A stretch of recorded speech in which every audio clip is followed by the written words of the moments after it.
Если вы сейчас находитесь в процессе покупки квартиры и планируете к приобретению White Box, учитывайте, пожалуйста, следующие моменты. К сожалению, большинство застройщиков используют некачественные отделочные материалы стен и напольных покрытий, ну и в том числе потолков, если они присутствуют.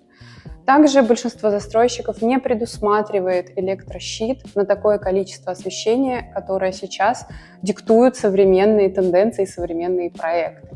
То же самое касается всех коммуникаций в квартире.